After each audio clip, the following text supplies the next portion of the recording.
Chapter 3. The island that should not exist. Pain came first. Not sharp, not sudden, but heavy. Matteo felt it before he understood it, his body pressing against something warm, something solid, his lungs dragged in air like they had forgotten how sand. He coughed violently, salt burned his throat, water spilled from his mouth as his body convulsed, rejecting the ocean that had tried to claim him. He rolled onto his side, gasping, alive. The realization didn't come with relief, it came with confusion. Matteo lay still for a long moment, staring at the sky. Blue, clear calm. No storm, no ship, no wreckage, nothing. Slowly, painfully, he pushed himself up. His arms trembled under his weight. His head spun, his vision blurred before finally settling into focus. Ocean, endless. Unbroken, Matteo turned behind him. A shoreline stretched out in both directions, framed by dense greenery and jagged rock formations that rose like silent sentinels on island. He stood there, unsteady, scanning the horizon again. No ships, no smoke, no signs of life. How, he whispered. He didn't finish the sentence, because there was no answer. Hours passed, or maybe minutes. Time didn't behave the same way anymore. Matteo moved along the shoreline slowly, his steps uneven, his body protesting with every movement. The heat pressed down on him. His clothes clung to his skin, stiff with salt. He checked his pockets empty. No phone, no tools, no anything, just himself.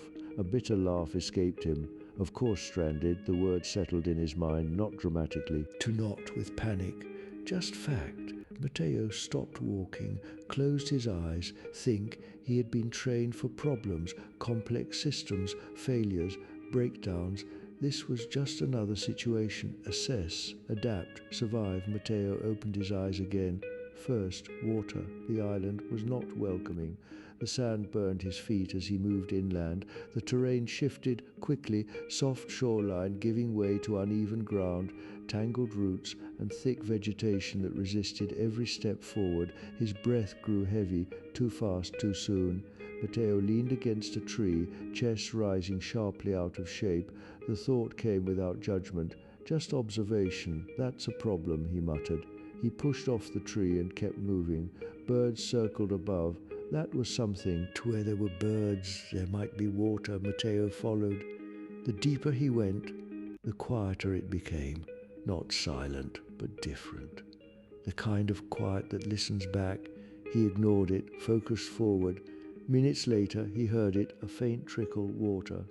Matteo moved faster now, pushing through branches, ignoring the scratches and resistance. Then a narrow stream appeared ahead, clear, moving, real. Matteo dropped to his knees without hesitation, scooping water into his hands, drinking greedily. Cold, fresh life. He exhaled deeply, for the first time since waking. Something felt right by the time the sun began to lower. Matteo had returned to the shoreline. He needed visibility, orientation, a plan. To the sky shifted into shades of orange and red, the ocean reflecting it like a mirror. Beautiful and completely indifferent to him. Matteo sat on the sand, staring out at the horizon. No rescue, not yet. He knew how this worked. Search patterns, survival windows. If anyone had seen the storm, if anyone had tracked the ship, they would come.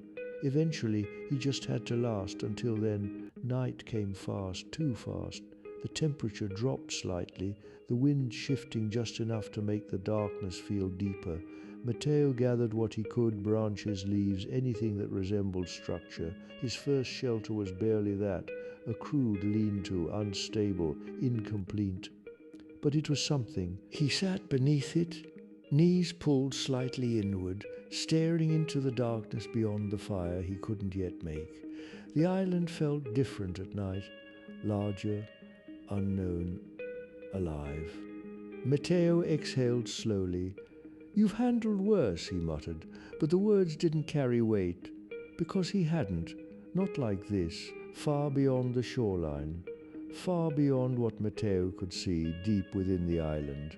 Something stirred, ancient, unseen. watching, not with urgency, not with hunger, but with curiosity, a presence that had witnessed centuries, now observing something new, a man, broken, exhausted, but moving, building, trying back on the shore. Matteo lay down slowly, exhaustion pulling him towards sleep.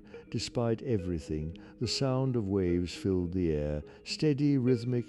For a moment it almost felt peaceful, and in the darkness, unseen, Claudius watched him for the first time and did not interfere.